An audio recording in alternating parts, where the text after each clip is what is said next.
Hello student. तो आज हम लोग देखने वाले हैं कॉम्प्लेक्स नंबर का आखिरी टॉपिक, और वो टॉपिक है आर्गुमेंट, या इसका एक नाम और होता है amplitude of a complex number.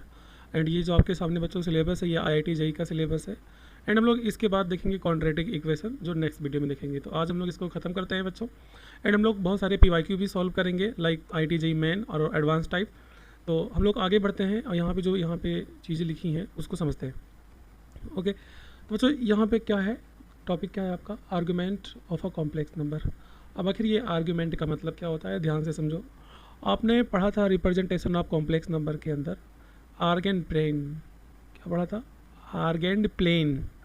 ये वाला बच्चों आपका होता है रियल पार्ट ऑफ जेड, यानी इसको रियल एक्सिस बोलते हैं। एंड ये वाला आपका होता है इमेजनरी पार्ट ऑफ जेड, इसको इमेजनरी एक्सिस बोलते हैं। एंड यहाँ एक पॉइंट पी होता है जो कॉम्प्लेक्स नंबर को रिप्रेजेंट करता है। एंड इसको जब आप मिलाते हो बच्चों, एंड यहाँ से एक्स के डायरेक्शन में जो डिस्टेंस होता है ये वाई होता है, एंड ये एक्स होता है। ये ओरिजिन ओ हो गया और इसको क्यू मान लेते हैं। तो ये बच्चों आपका कुछ एंगल थीटा पे लाई करता है। ये जो आपका लाइन होता है ओरिजिन से लेके पी तक, जो आपका कॉम्प्लेक्स नंबर को रिप्रेजेंट करता है। तो बच्चों ये जो आपका कॉम्प्लेक्स नंबर है, यानी कि जेड, इसको जेड बोलते हैं, मॉड ऑफ जेड। तो मॉड ऑफ जेड क्या होता है? लेंथ ऑफ ओपी, यानी ओपी का जो लेंथ है उसको मॉड जेड बोलते हैं। तो ये बच्चों गोल गोल इस तरीके से घूमता रहता है ना। तो इस चीज़ को, यानी घूमने को, कितने एंगल पे घूम रहा है, उसे हम लोग बोलते हैं आर्गुमेंट। मतलब इस थीटा को बच्चों हम लोग बोलेंगे आर्गुमेंट। एंड थीटा की वैल्यू कैसे निकालेंगे ज़रा ध्यान से देखना यहाँ पे। तो सबसे पहले तो आर्गुमेंट का जो बच्चों सिंबल होता है, देखो यहाँ पे कोई इसका स्पेशल डिफिनीशन नहीं है, बट एक सिंबल देख लो यहाँ पे। आर्गुमेंट का सिंबल आपका आर्गुमेंट ऑफ जेड इस तरीके से भी लिखते हैं, और आर्गुमेंट ऑफ जेड इस तरीके से भी लिखते हैं। या बच्चों इसी को हम लोग बोलते हैं एम्पलीट्यूड ऑफ जेड, इस तरीके से भी लिखते हैं। ओके, एंड या तो आप इसको डायरेक्टली क्या बोल सकते हो, थीटा, मतलब एंगल। तो जो भी आपका बच्चों थीटा होता है, एंगल होता है, इस चीज़ को हम लोग बोलते हैं आर्गुमेंट ऑफ जेड। तो जनरली हम लोग इस सिंबल को लेके चलेंगे। ओके, एंड यहाँ पे ध्यान से देखना थीटा की वैल्यू कैसे निकाल सकते हैं। तो जैसे यहाँ पे आप देखो ध्यान से कि ये जो y है और x और y से है मिलके आपका कॉम्प्लेक्स नंबर बनता है। तो x और y रियल नंबर है। तो ये बच्चों y और x के बीच में रिलेशन आपको दिख रहा होगा, ये परपेंडिकुलर है और ये बेस है। तो परपेंडिकुलर और अपॉन में बेस में किसका रिलेशन होता है? टेन थीटा का। तो टेन थीटा इक्वल टू बच्चों होता है y, परपेंडिकुलर ना, देखो चाहे y हो गया, एंड अपॉन में बेस, तो बेस क्या है? x है। एंड एक काम करना आप लोग, इन वैल्यू को आप लोग मॉड में लिखना। क्यों? क्योंकि यहाँ पे अंदर माइनस में आएगा तो हम लोग बच्चों उसको पॉजिटिव में ले लेंगे। एंड यहाँ पे आप थीटा का मान जब निकालोगे तो 10 का उधर भेज दो, तो थीटा इक्वल टू यहाँ पे क्या आएगा? यहाँ आएगा बच्चों 10 इनवर्स y अपॉन में x। ओके, तो आई होप ये बात जो मैंने बताई आपको वो समझ में आ गई होगी। बट यहाँ पे एक बात और होता है, जो आर्ग्यूमेंट की वैल्यू होती है, आर्ग्यूमेंट जेड की वैल्यू, वो बच्चों डिपेंड करती है क्वाड्रेंट में, कि आपका जो प्लेन है, मतलब कि जो कॉम्प्लेक्स नंबर है, वो फर्स्ट क्वाड्रेंट में है, सेकंड में है, थर्ड में है, फोर्थ में है। तो ये बच्चों ये सब रूल देखा जाता है एक, है ना। तो पहले मैं यहाँ पे क्या करता हूँ, पहले मैं एक एग्जांपल से आपको यहाँ पे इस फॉर्मूले के बारे में थोड़ा सा समझाने की कोशिश करता हूँ, एंड यहाँ जो मैं बोल रहा हूँ उसको समझाऊँगा। तो यहाँ पे एक एग्जांपल है बच्चों आपके लिए, कि जैसे मान लो मैंने यहाँ जेड इक्वल टू, मैंने यहाँ ले लिया 1 माइनस आयोटा। तो साफ साफ यहाँ दिख रहा है कि जो x की वैल्यू होगी वो 1 होगी, एंड जो y की वैल्यू होगी वो -1 होगी। तो यहाँ से आप थीटा निकाल सकते हो आराम से। थीटा इक्वल टू क्या होता है? 10 inverse mod of y upon x. Theta की वैल्यू को ही बोलते हैं आर्ग्यूमेंट। तो बच्चों यहाँ पे अब ध्यान से अभी आप लोग यहाँ देखना, मैं जो यहाँ पे बात करने वाला हूँ। तो 10 inverse mod of y upon x, y की वैल्यू -1 एंड अपॉन में x की वैल्यू 1। तो मॉड के बाहर निकालोगे तो ये बच्चों +1 आ जाएगा। तो 10 इनवर्स ये +1 आ जाएगा। एंड जब आप लोग इसको सॉल्व करने की कोशिश करोगे तो 10 इनवर्स और 1 की वैल्यू क्या होती है? 1045 है ना। तो ये हो जाएगा आपका 1045 होता है रेडियन के फॉर्म में 10π/4। तो ये 10 से 10 कैंसिल हो जाएगा, तो ये π/4 आएगा। अब ये जो बच्चों थीटा है वो कितना आ गया? π/4। तो क्या ये आर्गुमेंट ऑफ जेड है? नहीं। बोलोगे सर क्यों, ऐसा क्यों नहीं है? थीटा की वैल्यू को आप बोलते हैं आर्गुमेंट ऑफ जेड। तो देखना क्यों नहीं बच्चों यहाँ पे। तो यहाँ पे हम लोग बात करते हैं क्वाड्रेंट की। एक्स की वैल्यू यहाँ पॉजिटिव है एंड वाई की वैल्यू यहाँ निगेटिव है। तो बच्चों यहाँ पे प्लस और माइनस ये कौन से क्वाड्रेंट में जाता है? बच्चों ये जाता है आपका फोर्थ क्वाड्रेंट में। समझ में आ रही बात ना? मतलब कि यहाँ पे पूरा का पूरा जो खेल है वो है क्वाड्रेंट का। अब फोर्थ क्वाड्रेंट के लिए एक वैल्यू होती है, वो वैल्यू बच्चों आपको यहाँ पे याद करनी पड़ेगी, और वो आर्गुमेंट ऑफ जेड की वैल्यू होती है। मतलब फाइनली जो आर्गुमेंट ऑफ जेड की वैल्यू है क्वाड्रेंट के अकॉर्डिंग, वो बच्चों होती है 2π - थीटा। फोर्थ क्वाड्रेंट के लिए वैल्यू होती है। और यहाँ पे ये 2 पाई हो जाएगा बच्चों, ये माइनस थीटा की वैल्यू जो आपने निकाला है π/4। अब इसको आप लोग माइनस कर लेना, तो ये 4 2 जा 8 पाई एन माइनस π/4। तो फाइनली ये आपका कितना आएगा बच्चों 7 π/4। आया ये बात समझ में? बोलोगे सर समझ में नहीं आया, आपने 2 पाई माइनस थीटा कहाँ से ले आया? तो बच्चों हम लोग जस्ट अब आगे जो बात करने वाले हैं उसी पे ही बात करने वाले हैं, ठीक है। तो पहले मैं काम करता हूँ, आप लोग इसका स्क्रीनशॉट ले लो और इसको बढ़िया से नोट कर लेना, है ना। एंड हम लोग यहाँ पे इसको मिटा के फिर आगे बात करते हैं। तो यहाँ पे बच्चों ध्यान से देखना कि जो मैंने यहाँ बोला है, मैंने क्या बात आपसे कहने की कोशिश की है। तो बच्चों आपने जैसे पढ़ा होगा, क्लास 9th में पढ़ा होगा, क्लास 10th में या क्लास 11th में ही पढ़ा होगा आपने, कि ये जो आपका बच्चों क्वाड्रेंट होता है, इस वाले को बोलते हैं फर्स्ट क्वाड्रेंट, एंड इस वाले को क्या बोलते हैं सेकंड क्वाड्रेंट, एंड इस वाले को बोलते हैं थर्ड क्वाड्रेंट, एंड इस वाले को बोलते हैं फोर्थ क्वाड्रेंट। ओके, फर्स्ट वाले क्वाड्रेंट में बच्चों ये x का पॉजिटिव और y का पॉजिटिव लाई करता है, मतलब कि दोनों की दोनों वैल्यू आपकी पॉजिटिव में होती है। ओके, एंड सेकंड वाले में x की वैल्यू बच्चों नेगेटिव में होती है, एंड जो y की वैल्यू होती है वो पॉजिटिव में होती है, तो यहाँ पे माइनस और प्लस लाई करता है। एंड थर्ड वाले में x भी माइनस और y भी माइनस, तो ये minus comma minus. Okay, and fourth वाले में x की वैल्यू बच्चों पॉजिटिव होती है एंड y की वैल्यू नेगेटिव होती है। आई होप ये बात आपको मालूम होगा, समझ में आ रहा है ना। अरे ये वाली वैल्यू नेगेटिव, ये वाली नेगेटिव हो गई, ये वाली पॉजिटिव हो गई, तो पहले x लिखते हैं फिर y लिखते हैं, इस तरीके से आपको देखना है यहाँ पे। तो क्वाड्रेंट के अकॉर्डिंग यहाँ बात चल रही है। अब सुनना ध्यान से यहाँ पे क्या होता है बच्चों। तो यहाँ पर आपका आपने पढ़ा होगा 90 माइनस थीटा, इस वाले में 90 plus theta, and pi minus theta and pi plus theta. बोलोगे सर ये क्या आप बोल रहे हैं? तो देखो ध्यान से, फर्स्ट क्वाड्रेंट में बच्चों आर्ग्यूमेंट की वैल्यू स्टार्ट होती है, तो यहाँ पर जो भी थीटा की वैल्यू होगी फर्स्ट क्वाड्रेंट में पहचानेंगे प्लस प्लस से, तो वो आपका थीटा का वैल्यू आर्गूमेंट का वैल्यू कहलाएगा, सिंपल फर्स्ट क्वाड्रेंट के अकॉर्डिंग। एंड सेकंड क्वाड्रेंट में अगर हम लोग माइनस और प्लस को पहचान जाते हैं, तो यहाँ पे आपको आर्गूमेंट की वैल्यू बच्चों निकालनी पड़ेगी पाई माइनस थीटा करके। क्या करके? Pi minus theta. क्यों? क्योंकि बच्चों यहाँ पे मैं बताने की कोशिश करता हूँ, यहाँ पे थोड़ा सा एक लाइन बनाता हूँ, देखो ध्यान से यहाँ पे मैं क्यों, देखो यहाँ पे आपका जो भी आर्गूमेंट होगा ये थीटा होगा फर्स्ट क्वाड्रेंट में, एंड थोड़ा सा बच्चों ये रोटेट कर जाए, मतलब थोड़ा सा ये घूम जाए, तो थोड़ा सा जब ये घूमेगा तो मान लो कि सेकंड वाले में पहुंच गया, तो ये अब इतना घूम गया है, ये सेकंड वाले के लिए बच्चों आपका क्या है, अब 180 से कुछ कम ही तो है। तो यहाँ पे देखो, अगर यहाँ पे ये पूरी लाइन जब ये रोटेट करती है तो 180 होती है, और पूरा घूम जाता है एक बार तो वो 2 पाई होता है 360। तो यहाँ पे मान लो ये घूम के आएगा 180 के पास, तो 180 से थोड़ा सा ये कम है दूसरे वाले में, तो ये बच्चों पाई माइनस थीटा लिया जाता है। समझ में आया? एंड ऐसे घूम के नीचे आ जाए, एंड ऐसे घूम के नीचे इसमें आ जाए फोर्थ वाले में, तो फर्स्ट से ये घूम के किस में जाएगा बच्चों? सेकंड में जाएगा, एंड सेकंड से घूम के किस में जाएगा? ये सेकंड से घूम के किस में जाएगा? ये थर्ड में जाएगा। अब थर्ड में क्या होगा? 180 से ज़्यादा हो जाएगा ये, मतलब कि ये हो जाएगा आपका पाई प्लस थीटा, एंड ये दोबारा घूम के इस तरीके से जाएगा, तो ये बच्चों क्या हो जाएगा? पाई 2 पाई माइनस थीटा, मतलब 360 से कम है ना फोर्थ वाले में, एंड फिर जब घूम के ऊपर पहुँच जाएगा तो फिर थीटा की वैल्यू थीटा आ जाएगी। तो इस तरीके से बच्चों यहाँ पे फोर्थ क्वाड्रेंट में, फर्स्ट क्वाड्रेंट में, सेकंड क्वाड्रेंट की वैल्यू समझ सकते हैं। तो मैं वही बात कर रहा था। तो सेकंड वाले में रहेगा तो pi minus theta argument of Z की वैल्यू होगी, एंड यहाँ पे बच्चों थर्ड वाले में पहुँच जाता है, तो यहाँ पे आपको वैल्यू में पाई प्लस यानी प्लस थीटा कर देना है, एंड इस वाले में बच्चों हो जाएगी आपकी 2 पाई माइनस थीटा। क्यों? क्योंकि 360 यहाँ कम रहेगा। तो जितने भी आर्गूमेंट की वैल्यू है वो डिपेंड किस पे करती है? क्वाड्रेंट पे।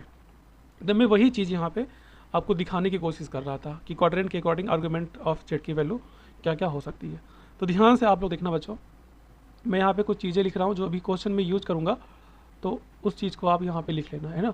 तो क्वाड्रेंट फर्स्ट की बात चलेगी, अगर यहाँ पे क्वाड्रेंट फर्स्ट की बात चलती है, क्वाड्रेंट फर्स्ट की पहचान बच्चों आप कैसे करोगे?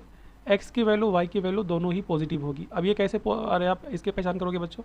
तो जैसे मान लो z equal to x plus iota y आ जाए, तो देखो इस कॉम्प्लेक्स नंबर में x की वैल्यू y की वैल्यू दोनों ही पॉजिटिव है, तो इस चीज़ के अकॉर्डिंग आप इस चीज़ का यहाँ पहचान करोगे। ओके, तो यहाँ पे जो भी आपका आर्ग्यूमेंट z का वैल्यू होगा बच्चों, वो पूरा का पूरा आपका थीटा ही जो निकालोगे tan inverse y upon x से वही आएगा, है ना। एंड यहाँ मैं क्वाड्रेंट 2 की बात करना चाहता हूँ,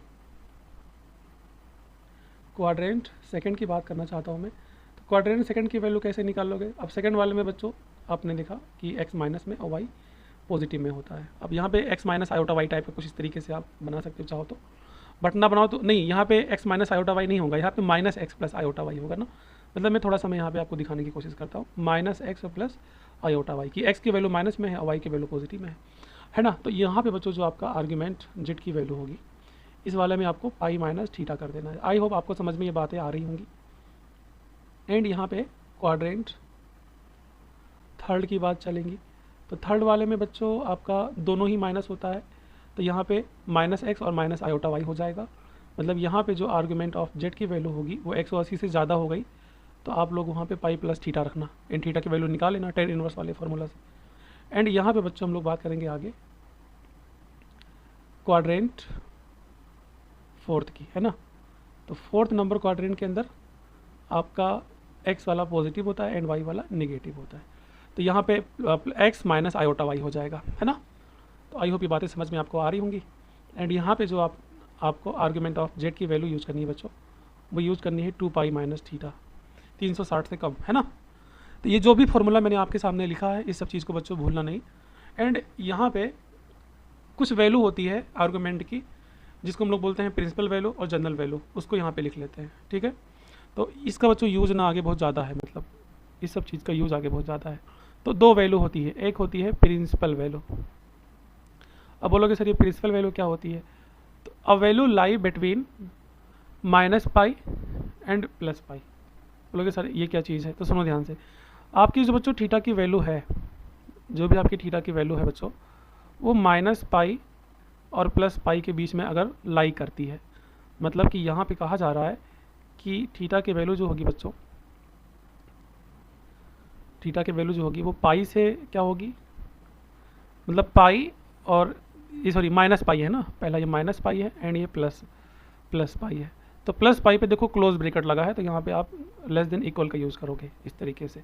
तो अगर थीटा की वैल्यू -π और पाई के बीच में लाई करती है तो उस वैल्यू को बच्चों बोलते हैं principal value.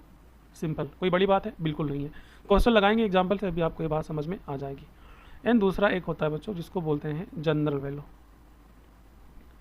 General value of argument. तो ये होता है बच्चों आपका, डायरेक्टली आप यहाँ पे लिख लेना कि जो भी आप थीटा निकालोगे, जो भी आप थीटा निकालते हो, है ना, उसमें आपको यहाँ पे 2n π लिख देना है।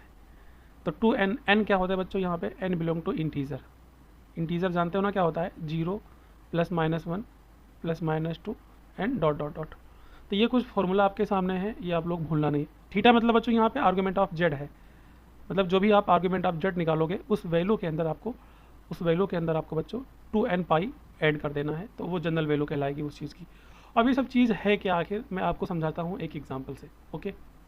लेकिन बच्चों यहाँ पे एग्जाम्पल से पहले आप एक नोट लिख लो, तब यहाँ पे हम लोग क्वेश्चन को लगाएंगे, ओके। तो यहाँ पे एक नोट है जो इम्पोर्टेंट नोट है और इस बात को आपको समझना चाहिए, है ना। देखो यहाँ पे नोट क्या कहता है बच्चों कि इफ़ आर्गुमेंट जेड, मतलब जो भी थीटा की वैल्यू होती है, अगर वो पाई से बड़ी आ जाए, देन सब्ट्रैक्ट 2π एंड इफ़, यानी यदि एक बार और यहाँ पे आर्गुमेंट ऑफ जेड की जो वैल्यू है वो लेस देन इक्वल -π आ जाए, देन ऐड 2π। बोलोगे सर किसके लिए, तो बच्चों फॉर प्रिंसिपल वैल्यू, ओके। बोलोगे सर एग्जाम्पल से यहाँ पे दो के समझाओ, तब यहाँ पे हम लोग को समझ में आएगा। चलो ठीक है, तो मैं आपको एग्जाम्पल से यहाँ पे समझाने की कोशिश करता हूँ। तो z इक्वल टू बच्चों जहाँ मान लो आपका -1 एंड -i आ जाए, पहले यहाँ पे आप x की पहचान कर लेना, -1 एंड y की पहचान कर लेना आप लोग। तो वो भी क्या है बच्चों आपके सामने, यहाँ पे y की वैल्यू भी क्या है -1 एंड यहाँ पे आप थीटा निकालना। तो थीटा जब आप निकालने जाओगे तो थीटा का जो फॉर्मूला होता है एक्चुअल में वो tan inverse mod of y/x होता है। अब एक्चुअल में आर्गुमेंट ऑफ जेड की वैल्यू ये होगी, वो डिपेंड करती है क्वाड्रेंट पे, है ना। तो यहाँ पे आपका हो जाएगा ये tan इनवर्स, y की भी वैल्यू माइनस में है और x की भी वैल्यू माइनस में है, तो दोनों के दोनों पॉजिटिव आ जाएगा। तो अंदर क्या बचेगा बच्चों, केवल 1 बचेगा। एंड यहाँ पे tan इनवर्स, और जो 1 होता है आपका ये 10π/4 की वैल्यू होती है ना। तो यहाँ से 10 से 10 तो कैंसिल हो जाएगा, तो ये क्या बचेगा, π/4 बचेगा। तो यहाँ पे थीटा इक्वल टू कितना आ गया बच्चों, π/4 आ गया, ओके। सिंपल है, कोई बड़ी बात है बिल्कुल नहीं है। एंड यहाँ पे अगर आप लोग क्वाड्रेंट की पहचान करते हो तो क्वाड्रेंट में यहाँ पे x की भी वैल्यू माइनस है, y की भी वैल्यू माइनस है, मतलब कि माइनस जो हम लोग को साफ साफ दिख रहा है कि कौन सा क्वाड्रेंट है बच्चों, -, तो ये बच्चों आई थिंक आपका तीसरा क्वाड्रेंट आएगा ना, थर्ड क्वाड्रेंट। और थर्ड क्वाड्रेंट के लिए वैल्यू मैंने लिखाई थी, जाके आप कॉपी चेक कर लो, जिसमें आर्गुमेंट ऑफ जेड की जो वैल्यू होती है, अब देखो थीटा की ये रियल वैल्यू जो है आर्गुमेंट ऑफ जेड नहीं है, ये है argument of z according to quadrant. तो वो मैंने बच्चों लिखाया था पाई प्लस थीटा, क्या लिखाया था, पाई प्लस थीटा। तो pi plus theta equal to pi और प्लस थीटा बच्चों कितना है, पाई बाई 4। तो जब इसको आप लोग सॉल्व करोगे तो 4 पाई और प्लस पाई, 4 पाई और प्लस पाई है ना, क्रॉस मल्टीप्लाई करा देना अपॉन में 4, तो ये हो जाएगा 5 पाई बाई 4, सिंपल। ओके, तो ये आपने अभी क्या निकाला है बच्चों, आपने निकाला है आर्गुमेंट ऑफ जेड की वैल्यू। एंड यहाँ अगर आपसे मान लो पूछ ले क्वेश्चन में कि प्रिंसिपल वैल्यू क्या होगी, प्रिंसिपल वैल्यू क्या होगी, तो मैंने आपको शुरू में क्या बताया था, अभी शुरू में नहीं, ये देखो मैंने नोट में ही लिखा है कि अगर आर्गुमेंट ऑफ जेड की वैल्यू पाई से बड़ी आ जाए, तो देखो आर्गुमेंट ऑफ जेड ये है, ये वैल्यू 5 पाई बाई 4 है, तो 5 पाई बाई 4 मतलब बच्चों 5 बाई 4 को जरा डिवाइड करो, ये कितना आएगा, डिवाइड कर लेना आप लोग, तो ये बच्चों आएगा 4 × 4 एंड ये आपका कितना बचेगा 1 पॉइंट लगाओ, तो ये 2 है ना, तो ये आई थिंक आपका बच्चों 1.25 समथिंग, मतलब कि 1 से बड़ा ही हो रहा है ना, 1 से बड़ा हो रहा है, मतलब कि ये जो पूरा 5 पाई बाई 4 है बच्चों वो 1.25 पाई है, और ये वैल्यू जो आपकी है एक्चुअल में पाई से बड़ी है ना, जो यहाँ पे कह रहा था, मतलब आर्गुमेंट मतलब कि पूरा यहाँ पे बात किस चीज़ की चल रही है, आर्गुमेंट ऑफ जेड जो है बच्चों ये पाई से बड़ी है, तो पाई से बड़ी होती है तो हम लोग घटा देते हैं 2 पाई, आर्गुमेंट ऑफ जेड की वैल्यू बच्चों पाई से बड़ी आ जाए, और यहाँ पे ये बड़ी आ रही है तो उसमें आपको 2 पाई माइनस कर देना है, तो जो भी आपकी वैल्यू है, वैल्यू क्या है 5 पाई बाई 4 माइनस इसमें आपको 2 पाई कर देना है, तो जब आप इसको सॉल्व करोगे तो ये आएगा 5 पाई माइनस इसका क्रॉस मल्टीप्लाई कराओगे तो ये 8 पाई और अपॉन में 4। ओके, तो यहाँ से कितना बचेगा -3 पाई बाई 4, ठीक है। एंड यहाँ से मान लो अगर क्वेश्चन में बच्चों पूछ ले कि जनरल वैल्यू क्या होगी, तो जनरल वैल्यू के लिए मैंने अभी जो फॉर्मूला लिखा था उसका यूज़ करेंगे, तो फॉर्मूला होता है थीटा प्लस 2n पाई है ना। अब जो बच्चों थीटा होता है एक्चुअल में ये आर्गुमेंट ऑफ जेड होती है, एंड यहाँ पे आपने प्रिंसिपल वैल्यू निकाल लिया, तो प्रिंसिपल वैल्यू के फॉर्म में भी हम लोग थीटा को लिख सकते हैं। तो यहाँ पर जो थीटा की वैल्यू लास्ट वैल्यू है बच्चों, मतलब जो लास्ट एंगल की वैल्यू आई है -3 पाई बाई 4, उस चीज़ को यहाँ पे हम लोग लिख देंगे। तो यहाँ पे आप थीटा की जगह पे बच्चों लिखोगे प्रिंसिपल वैल्यू, तो ये हो जाएगा आपका 3 pi by 4 n plus 2n pi. तो फाइनली इस चीज़ को आप लिख सकते हो 2n पाई -3 पाई बाई 4। अब बोलोगे सर आपने ऐसा क्यों किया, तो बच्चों हम लोगों ने -3n पाई की जो वैल्यू है वो 5 पाई बाई 4 से ही निकाला है, तो हम लोग चाहे आर्गुमेंट ऑफ जेड की जो एक्चुअल वैल्यू है उसको यूज़ करें या चाहे प्रिंसिपल वैल्यू के अकॉर्डिंग हम लोग इस चीज़ को यूज़ करें। एंड यहाँ पे आपने देखा था कि जो n होता है बच्चों वो बिलोंग टू क्या होता है, इंटीजर, इतना ठीक है। तो ये जो पूरी की पूरी वैल्यू आपकी जनरल वैल्यू कहलाती है। एंड यहाँ पे मैंने आपको एग्जाम्पल से चीज़ें समझा दिया। ओके, एंड यहाँ पे हम लोग आगे बढ़ते हैं और जो आपका जो नेक्स्ट टॉपिक है उसको समझने की कोशिश करते हैं। तो वो क्या है, प्रॉपर्टीज़ ऑफ आर्गुमेंट। तो ध्यान से देखना, ज़्यादा बड़ा नहीं है ये। तो पहला प्रॉपर्टी यहाँ पे आर्गुमेंट का है, इट्स जस्ट लाइक ना लोगरिथम की तरह होता है कि argument of Z1 plus Z2 इस तरीके से अगर आ जाए तो ये आपका बच्चों अलग अलग हो जाएगा, आर्गुमेंट ऑफ Z1 और प्लस में argument of Z2। Just like आप अगर याद करो, अगर आपको याद है कि log m इंटू n क्या होता है, log m plus log n है ना।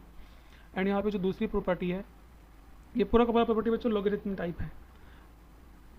आर्गुमेंट ऑफ z की पावर n जो होता है, इसमें पावर n आगे आ जाएगा, n argument z। Okay, and यहाँ जो तीसरी प्रॉपर्टी है ज़रा उसको देखो ध्यान से। तीसरी प्रॉपर्टी क्या बोलती है, आर्गुमेंट ऑफ Z1 अपॉन में Z2। तो ये जस्ट लाइक बच्चों की इस तरीके से बनेगा, आर्गुमेंट Z1 और माइनस आर्गुमेंट Z2। ओके, तो आई होप ये सब बातें आपको बच्चों समझ में आ गई होंगी। ठीक है, तो स्टूडेंट यहाँ पे एक टॉपिक और बच जाता है और उस टॉपिक का नाम है डी मोरवियस थ्योरम। इसका यूज क्वेश्चन में बहुत ज़्यादा होता है, तो हम लोग इसीलिए इसको देखेंगे। ये थ्योरम जो है क्या बोलता है कि यहाँ पे एक रिलेशन होता है कॉस थीटा और प्लस आयोटा साइन थीटा, ये polar form of the complex number होता है का अगर यहाँ पे होल पावर n लिया जाए तो ये आपका जो n है वो थीटा के बगल में मल्टीप्लाई हो जाता है, मतलब कि कॉस n थीटा और plus iota sine n theta. Okay, या इसी को हम लोग लिख सकते हैं पोलर फॉर्म में, मतलब कि एक्चुअल में पोलर फॉर्म में लिखा ही है ये, cos theta plus iota sine theta, इसको बोलते हैं यूलर फॉर्म है ना, यूलर फॉर्म। तो ये आपका होता है ई की पावर आयोटा थीटा, ये पूरा cos theta plus iota sine theta का होल पावर एन, तो इसका होल पावर एन जो लग जाएगा तो ये आपका पूरा का पूरा बन जाएगा ई की पावर आयोटा एन थीटा। तो एक्चुअल में आप लोग याद रखना यहाँ पे कि ये जो पूरी की पूरी वैल्यू होती है ई की power iota n theta, actual में ये क्या है, कॉस एन थीटा और plus iota sine n theta, है ना। फॉर एग्जांपल यहाँ पे थोड़ा सा एग्जांपल की मैं बात कर लेता हूँ थोड़ा सा, कि जैसे यहाँ पे मान लो आपके सामने कॉस थीटा और प्लस आयोटा साइन थीटा का होल पावर 5 आ जाए, तो 5 एन की जगह पे आ गया तो 5 से मल्टीप्लाई कर दो सब में, मतलब एंगल में, तो 5 थीटा हो जाएगा n plus iota sine 5 theta हो जाएगा। अब बोलोगे सर ये सब क्या है, इस पर क्वेश्चन बता देते तो बहुत अच्छा रहता। तो बच्चों हम लोग आगे के वीडियो में सिर्फ सॉल्व करने वाले हैं PYQ जो आपके पिछले साल पूछे गए हैं, और वो सब इसी टॉपिक पर हैं। तो IIT की तैयारी कर रहे हैं हम लोग, तो IIT का क्वेश्चन भी सॉल्व करेंगे। तो ऐसे ही बने रहो, चैनल को जल्दी से जाकर आप सब्सक्राइब करो, क्योंकि मैं यहाँ पे कंटेंट आपको बहुत ही बेहतरीन देता हूँ। तो सुकून से पढ़िए, इत्मीनान से पढ़िए, क्योंकि हम लोग को चलना है अनंत से भी आगे। Thank you so much.